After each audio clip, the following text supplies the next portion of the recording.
Welcome to variety food kitchen. இன்றைக்கி egg fried rice எப்படி பண்ணுறதுன்னு பார்க்கலாம். எங்கள் சேனலை சப்ஸ்கிரைப் பண்ணுங்கள். ரெகுலர் வீடியோஸ் பார்க்குறதுக்கு பெல் ஐக்கான் ப்ரெஸ் பண்ணுங்கள். ஃப்ரைட் ரைஸ்க்கு பாஸ்மதி ரைஸ் 4 பேர் சாப்பிட்ற அளவாக எடுத்து உதிர வடித்து எடுத்து வச்சுருக்கேன். கொஞ்சம் பீன்ஸ் கட் பண்ணியிருக்கேன், கொஞ்சம் கேரட்டு, ஒரு குடமிளகா, கொஞ்சம் பூண்டு, சின்ன துண்டு இஞ்சி, 4 முட்டையை உப்பு போட்டு லேசாக ஃப்ரை பண்ணி வச்சுருக்கேன். 2 பெரிய வெங்காயம் சின்னதாக கட் பண்ணி வச்சுருக்கேன். கொஞ்சம் ஸ்ப்ரிங் ஆனியன் கட் பண்ணி வச்சுருக்கேன். ஒரு பேன் எடுத்திருக்கேன். பேன் கொஞ்சம் பெருசாக இருக்கட்டும். அதில் ஒரு 4 கரண்டி எண்ணெய் ஊற்றிருக்கேன். எண்ணெய் காஞ்சதும் நம்ம கட் பண்ணி வச்சுருக்கிற வெங்காயத்தை சேர்த்துடலாம்.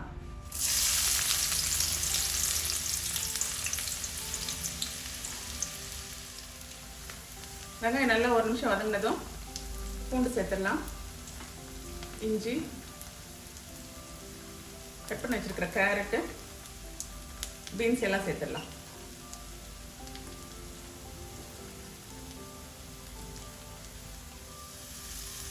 காய்க்கு தேவையான அளவு உப்பு சேர்த்துடலாம்.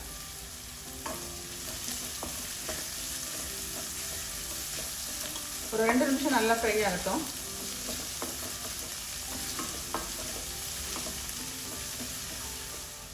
கட் பண்ணி வச்சுக்கிற குடமிளகாயும் சேர்த்துடலாம்.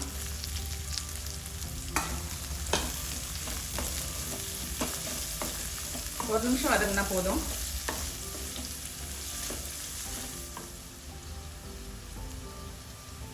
சில்லி சாஸ் ஒரு 2 ஸ்பூன் ஊற்றிடலாம்.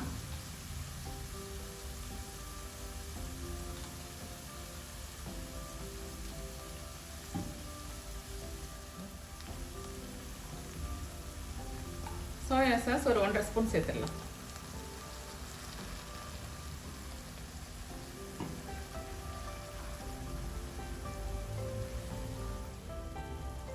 டொமேட்டோ சாஸ் ஒரு ஸ்பூன் போதும்.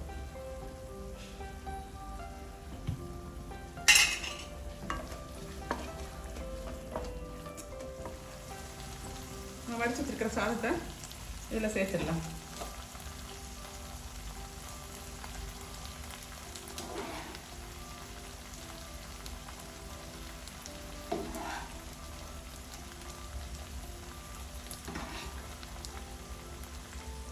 சாதத்தை நல்லா மிக்ஸ் பண்ணி விடணும்.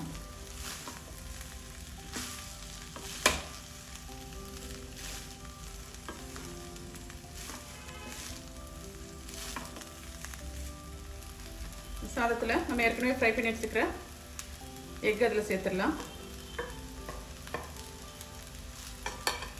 மாதிரி காரத்துக்கு ஏற்ற மாதிரி ஒரு 2 ஸ்பூன் மிளகுத்தூள் சேர்த்துடலாம்.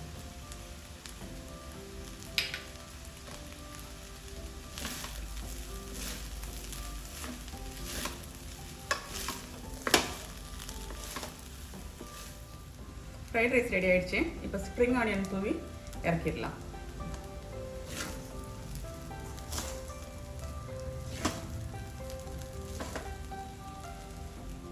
எக் ஃப்ரைட் ரைஸ் ரெடி ஆகிடுச்சு. ட்ரை பண்ணி பாருங்கள். பிடிச்சிருந்தா லைக் பண்ணுங்கள், ஷேர் பண்ணுங்கள், எங்கள் சேனலை சப்ஸ்கிரைப் பண்ணுங்கள்.